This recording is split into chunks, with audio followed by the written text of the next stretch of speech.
Hello everyone, I welcome you all once again to this channel Prabhavi competition. अब मैं सबका स्वागत करता हूं and again in this video we will be continuing with our series. अभी हमने इंडियन हिस्ट्री तो कवर कर ही लिया है as you know. Indian polity को भी बहुत जल्दी कवर करने वाले हैं हम ऑब्जेक्टिव्स के थ्रू।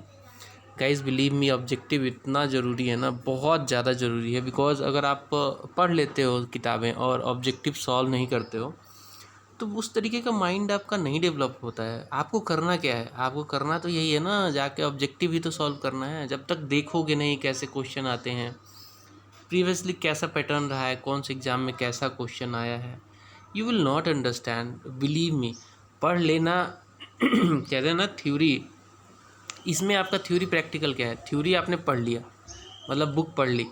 अब आप प्रैक्टिकल नहीं करोगे भाई साहब, 50% भी प्रिपरेशन में नहीं मानता हूँ आपका। and this is why I have started this initiative to cover the complete book objective वाला।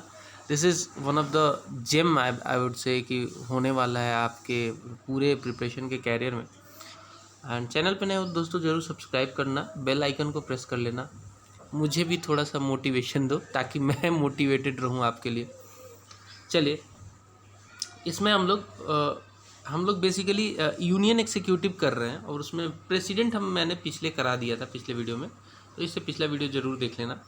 इस वीडियो से हम लोग vice president, prime minister, council of minister, ये सब हम लोग कवर कर लेंगे इस वीडियो में। छोटा सा ही वीडियो होगा, बहुत बड़ा नहीं है। लगभग 50 के आसपास, 50-55 के आसपास ऑब्जेक्टिव होंगे। चलिए स्टार्ट करते हैं पहले क्वेश्चन के साथ। The vice president of the ex officio chairman of vice president is the ex officio chairman किसका होता है? वाइस प्रेसिडेंट अभी कौन है? एम वेंकैया नायडू, वेंकैया नायडू साहब हैं। आपको ये सोचना है कि वो क्या, किसके एक्स ऑफिशियो चेयरमैन होते हैं। तो हमेशा याद रखना, वाइस प्रेसिडेंट जो है राज्यसभा का एक्स ऑफिशियो चेयरमैन होता है। ठीक है, नेक्स्ट क्वेश्चन है, in case the president wishes to resign, to whom he is to address his resignation letter।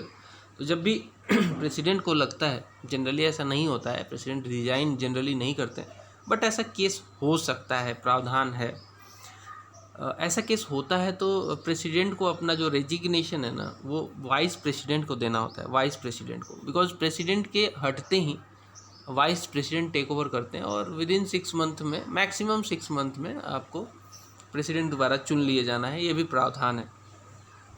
Next है, who held the office of the vice president of India for 2 consecutive terms. 2 consecutive term के लिए किसने vice president of India का जो है portfolio hold किया था? ये करेक्ट आंसर है, डॉक्टर सर्वपल्ली राधाकृष्णन। अगर पूछ दे प्रेसिडेंट 2 टर्म के लिए कौन रहा था, तो राजेंद्र प्रसाद साहब रहे थे 2 टर्म के लिए। ठीक है, करेक्ट आंसर इस केस में हो जाएगा doctor Sarvepalli Radhakrishnan.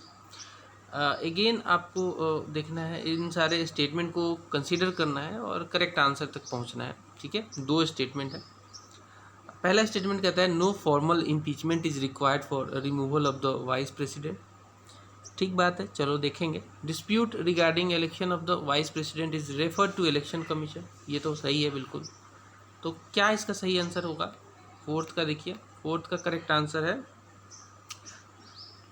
2 only correct है, 1 करेक्ट नहीं है। There is a formal impeachment procedure and that is required to remove the vice president. वो राज्यसभा में ही इनिशिएट किया जाता है, लोकसभा में नहीं किया जाता है, और राज्यसभा ही इसमें इम्पीचमेंट में पार्टिसिपेट करता है। So there is a formal requirement to remove the vice president and that is through the impeachment। Okay, so 1 is wrong, 2 is correct, so answer will be B, only 2 correct। ठीक है, चलो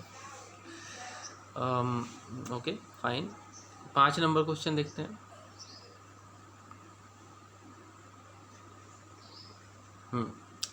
5 number question क्या कहता है दोस्तों? ये the union executive of India consist of, union executive of India जो होता है उसमें कौन कौन से लोग होते हैं वो आपको देखना है। So it consist of basically the president, the vice president and the council of minister only. इतने ही लोगों को मिला दोगे ना तो यूनियन एग्जीक्यूटिव बन जाती है। तो president, vice president and council of ministers only, correct answer is ए।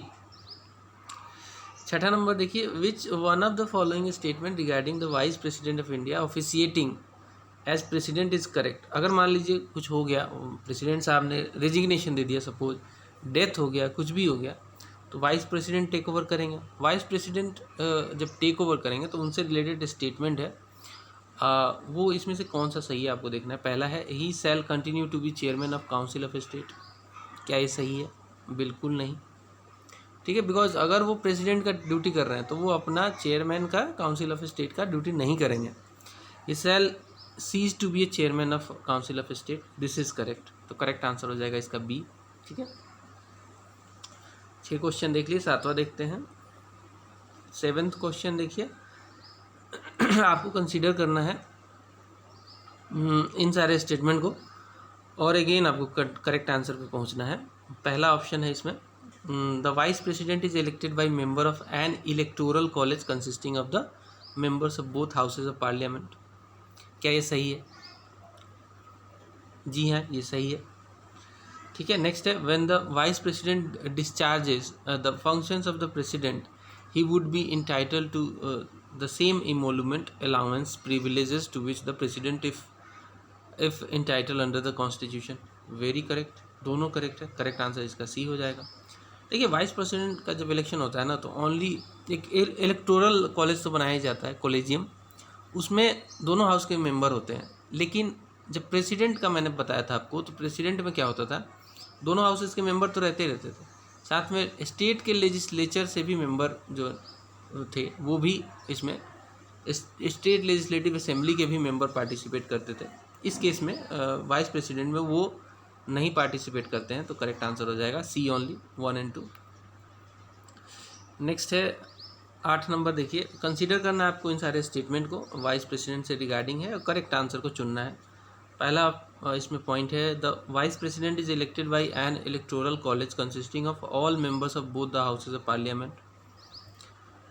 ये तो सही है, दोनों हाउसेस के सारे मेंबर इसमें पार्टिसिपेट करते हैं। The constitution is silent about a person who is the duties of vice president during the period of vacancy. अगर वाइस प्रेसिडेंट की वैकेंसी हो जाती है, मान लीजिए उनका देहांत हो जाता है या फिर वो इल हो जाते हैं, कुछ हो जाता है, तो उनके लिए कौन आएगा, टेक ओवर करेगा, इसका प्रावधान हमारे कॉन्स्टिट्यूशन में नहीं है। ये बात सही है, मतलब ये दोनों करेक्ट है। ठीक है, प्रेसिडेंट के केस में तो है, प्रेसिडेंट के केस में वाइस प्रेसिडेंट जो है टेक ओवर कर लेंगे, लेकिन वाइस प्रेसिडेंट के केस में कौन टेक ओवर करेगा, ऐसा कुछ भी कहीं भी लिखा नहीं है। 9th नंबर क्वेश्चन देखिए, which one of the following statement is not correct. Not correct देखना है आपको, ऑप्शन देखना पड़ेगा आपको। ठीक है, पहला ऑप्शन है, the vice president of India holds office for the period of 5 years। ये तो करेक्ट है। आपको पूछा है नॉट करेक्ट, तो ये तो होगा नहीं आंसर। सेकेंड है, the vice president of India can be removed by single majority of vote passed in Rajya Sabha only, this is correct. Vice president के रिमूवल के लिए लोकसभा की बिल्कुल ज़रूरत नहीं है, सिंगल मेजोरिटी से पास किया जा सकता है, इनको इम्पीच किया जा सकता है। तो correct answer will be B. 10 number देखिए, आपको अगेन कंसीडर करना है इन सारे स्टेटमेंट को और इनको फिर क्रोनोलॉजिकल इनके टेन्योर के हिसाब से क्रोनोलॉजी में लगाना है। सबसे पहले कौन आया था, सबसे बाद में, ऐसे करके। तो इसमें सबसे पहले जो आए थे वो बी गिरी ही आए थे, इसके बाद GS पाठक ही आए थे, फिर BD जट्टी और फिर लास्ट में M हिदायतुल्ला। तो करेक्ट आंसर ए ही हो जाएगा, करेक्ट आंसर ए हो जाएगा। 11 नंबर देखिए, who is the chairman of the Rajya Sabha. Rajya Sabha का चेयरमैन कौन होता है, तो वाइस प्रेसिडेंट होते हैं, no doubt about this. Correct answer the vice president of India. Which of the following statement about the vice president of India are not correct पूछा है, यहाँ पे नॉट करेक्ट पूछा है दोस्तों, चारों देखना पड़ेगा आपको। In order to be president vice president a person must be qualified for election as member of house of the people. House of the people क्या होता है, लोकसभा होता है। House of the council, upper house जो होता है वो राज्यसभा होता है। तो हाउस ऑफ द एल्डर्स जो है राज्यसभा होता है। तो क्या वाइस प्रेसिडेंट को एक्चुअली ऐसा होना चाहिए क्या कि लोकसभा में इलेक्ट हो सके, वो तो चेयरमैन होते हैं राज्यसभा के। तो चलिए, मुझे नहीं लगता ये सही है, ये तो गलत है। तो ठीक है, ये तो पूछा है नॉट करेक्ट, तो ये हमारे आंसर लिस्ट में आ सकता है। A member of state legislative assembly can seek election to that office. क्या ऐसा हो सकता है? क्या ऐसा हो सकता है दोस्तों कि एक मेंबर है जो स्टेट लेजिस्लेटिव असेंबली का, वो क्या उसका मेंबर बन सकता है? वो क्या सीख कर सकता है प्रेसिडेंट वाइस प्रेसिडेंट बनने का? नहीं कर सकता, ठीक है, उसको छोड़ना पड़ेगा, वो नहीं कर सकता। नेक्स्ट है द टर्म ऑफ,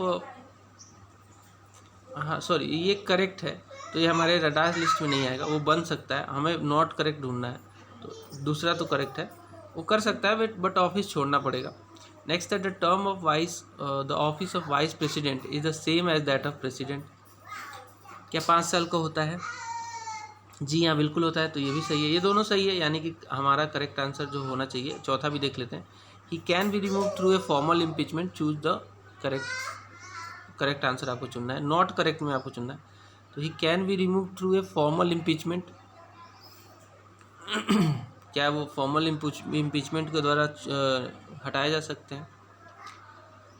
ये सही नहीं है, ठीक है, तो इसका करेक्ट आंसर हो जाएगा, सही नहीं है पूछा था, तो पहला भी सही नहीं था और चौथा भी सही नहीं है, तो करेक्ट आंसर हो जाएगा C 1 and 4।